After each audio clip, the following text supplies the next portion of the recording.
Hello children, today in English literature we'll do book exercise of chapter number 3 on page number 44. Okay, first of all you can see here is the picture of a waistcoat. Waistcoat हमने chapter 3 में भी पढ़ा था. Rabbit was wearing a yellow waistcoat with a blue necktie. Waistcoat क्या होता है? A waistcoat is a waist length garment. वो एक ड्रेस होता है जिसे हम अपनी वेस्ट कमर तक पहनते हैं. It is usually does not have collar or sleeve. ना तो इसमें कॉलर होता है और ना ही स्लीव होती है. It has buttons down in the front. ये देखो इसमें फ्रंट में बटन होते हैं and is generally worn by men over a shirt and under a jacket. और इसे जनरली मेल पर्सन वेयर करते हैं शर्ट के ऊपर या जैकेट के नीचे. Okay, every piece of clothing has a name. हम जो भी कपड़े पहनते हैं हर कपड़े का कुछ ना कुछ नेम होता है. Let us learn the name of some items of clothing. आज हम कुछ कपड़ों के नए नए नाम और उनके टाइप्स पढ़ेंगे. Here are some pictures, see all these and these one also. So I am telling you now what types of clothing are these. First of all, this is, ये देखो ये ड्रेस कौन पहनता है? किंग पहनता है, इसे हम कहते हैं robe. This is woollen cloth, इसका नाम है cardigan. This is an overcoat, this is coat, jacket and this is cloak. ये क्लॉक कौन पहनता है? आपने टीवी में देखा होगा जब कोई किसी को डराने के लिए घोस्ट बन के आता है तो वो इस टाइप का ड्रेस पहन के आता है, तो उसे हम कहते हैं क्लॉक ड्रेस को. Okay, now we'll do the first exercise. In first exercise see here are some dresses and the name of the person who wear these dresses. First is king. king क्या पहनता है? king wears robe. Second, detective. What does detective wear? Detective wear overcoat. Executive क्या होता है? कोई company में जब कोई वर्क करता है, बहुत अच्छा किसी कंपनी का मैनेजर होता है या ऑफिस में कोई काम करता है तो वो क्या पहनता है? वो पहनता है coat and trouser. Next is wizard. Wizard क्या होता है? Wizard like ghost that wears cloak. Okay, so you will take right on appropriate dress according to name like king, robe, detective, overcoat, executive, coat and trouser, wizard, cloak. You have to learn all these name of dresses. Now come on page number 45. On page number 45, this is exercise number B. Now look at these lines from the story. Oh dear, said the rabbit, I shall be late. It is already 2:30. हमने जब chapter 3 पढ़ा था तो उसमें हमने ये पढ़ा था कि रैबिट कह रहा है कि 2:30 हो गया है. अब हमें आज हम टाइम लर्न करेंगे कि किस टाइम को इंग्लिश में क्या बोला जाता है.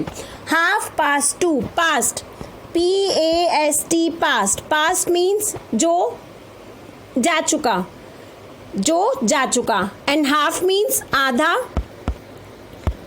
2 मीन्स 2, मीन्स अगर 2 बजने के बाद, ये देखो 2 बज गए, 2 में से अगर 3 बजे तक 1 आवर होता है, 2 to 3 के बीच में 1 आवर होता है.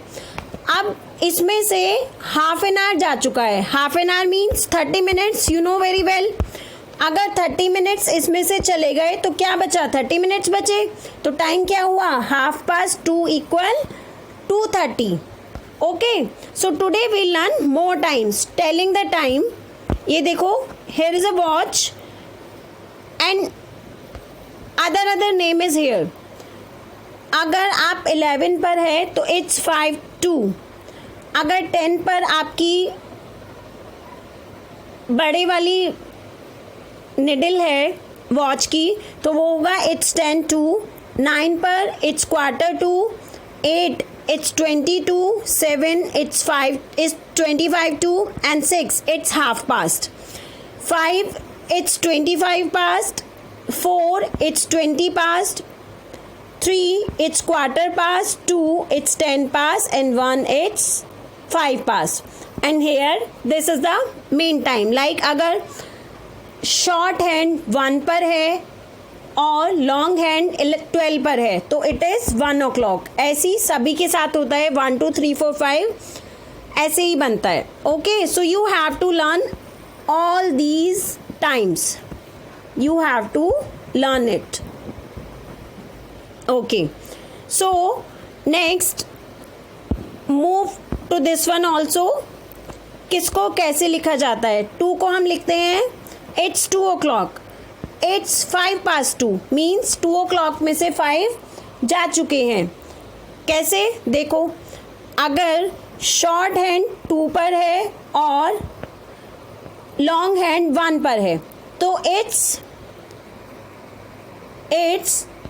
5 past 2. Okay, same thing with other times. Like अगर 2 पर है लॉन्ग हैंड तो इट्स 10 past 2, और अगर 15 हो गए तो quarter past 2, 20 past 2, 25 past 2, 2:30 it's half past 2, 2:35 it's 25 past 2, 3, 2:40 it's 20 to 3, 2:45 it's quarter to 3, 2:50 it's 10 to 3. 10 to 3 means 10 minutes are left in 3 o'clock. 2:55 it's 5 to 3 means 5 minutes are left in 3 o'clock. Okay, come on the next page. Yes, see page number 46. We use at plus time when giving the time of a specific event. जब हम किसी specific event का time देते हैं तो हम उसमें plus कर देते हैं. Example, the meeting starts at 10 o'clock. तो हमने क्या किया, इसमें एट को ऐड कर दिया. Okay, the train leaves at 3 o'clock. Train कितने बजे लीव होगी? 3 o'clock पर. We use it, is or it's to answer a question that ask for the time right now. अगर आपसे कोई टाइम पूछता है, please tell me the time, तो आप क्या कहेंगे?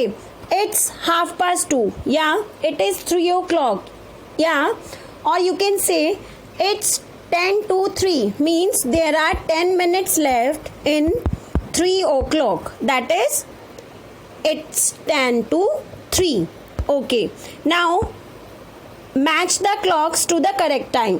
You have to match these clocks. 10:30 half past 10, 6:15 it's quarter past 6, 9:45 it's quarter to 10, 3:35 it's 35 past 3, 10:10 it's 10 past 10. Okay, next exercise 2. In exercise 2, according to watch shorthand and longhand, you have to write the time in this box. So what will we do? First of all, here is 10:10, so we will write 10 past 10. Second, shorthand is on 7 and longhand is on 3, quarter past 7. Third, 10 past 12, and this is 5 to 8 means there are 5 minutes left in 8 o'clock. Now come on the last page of this exercise, page number 47. In page number 47, in this watch you can write 20 to 8. There are 20 minutes left in 8 o'clock, so we will write 20 to 8. Okay, next, here is half past 9. This is 20 past 6. This one 10 to 8, and this one half past 4. This one quarter to 2. Okay, fill all these work in your book. Thank you.